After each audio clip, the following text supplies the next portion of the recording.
All right, so then in week 3 we did the 8 misconceptions about life, and what y'all didn't hear is off camera. We're talking about we don't really remember a lot of these, um, but I remember like one of the ones that has always stuck out to me on this is that people are thinking about you often, and in the misconception that is the misconception because honestly, like when you're making decisions about leadership, don't worry about what you think everyone's thinking about you Right. because they're most likely not even thinking about you. And a lot of people make, including myself, have made decisions that I thought other people wanted me to make instead of making the decision that I knew I should have made. Right. And and it's not to say that no one's thinking about you because people are thinking about you. There's people that care about you, right? But only the people that have really invested in my life that I've built a relationship. I might not be like, oh man, I wonder what if I'm gonna make this decision. I think John would say this. Like if I have a question, I'm gonna call you and be like, hey man, I got this decision. Can you give me some advice? But I can only do that because we built a relationship, right? And so that was the one that's always stuck out to me because I think that affects a lot of people in their decisions. Um, there was the one: is knowledge really king? Knowledge isn't anything if you don't apply it. Right. That was my take on that.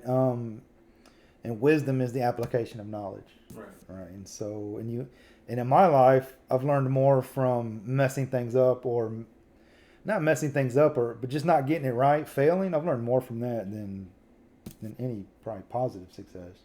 Yeah, I think one misconception is that failure is a bad thing. Yeah, yeah, And it's not, because you have to really. Failure means that you're trying, yeah, right? yeah, And the solution is there, so trying to yeah, find out what that solution is. I mean, yeah, it's very scientific, if you think about it, it's a lot of testing, mm-hmm. applying, and then seeing what the results are, Right, So, right, and then finding out what you need to change at that point. yeah, Um, and I think a lot of the misconception I think there's some misconception. I don't know if this is what it touched on. Is that yeah, we think people are always going to react to what we have to say in a negative way, mm. especially if we're looking for help. And so, Yeah, we're looking yeah, for help. We're like, oh, this guy's just going to judge me. right. Um, Or they're gonna think I'm right. dumb, or Even in the business world, right? So, I know that I asked a lot of questions at one point, and mm-hmm. there was a guy that goes, "Man, you ask a lot of questions, don't you?" I said, "Yeah, 'cause I don't want to screw it up." And then he looked at me and he looked away because he knew I was right. He's Yeah. all like, "Oh yeah, I can't say nothing about that." Yeah. So I mean, I think the misconception is that you're alone sometimes. Um, Yeah. I mean, there's some things we got to work out, right, Right. on ourselves, but we really do need to know that leadership requires to, when you're leading, you're also following.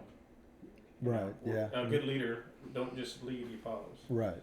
And obviously, our main mentor is Christ Himself. So we Right. follow Him, but we can also have earthly leaders that we follow, and then use some of their examples because God works through everyone. Mm-hmm. So Yeah. And I know like one of the main things we talked about is you don't have to be in an official leadership position to be a leader. right, Right. And so, but if you are in a leadership position, an official one, we're all under another authority. Right. Everyone that's walking the earth is under. There's always more authority above them, right? And is the one. And so, yeah.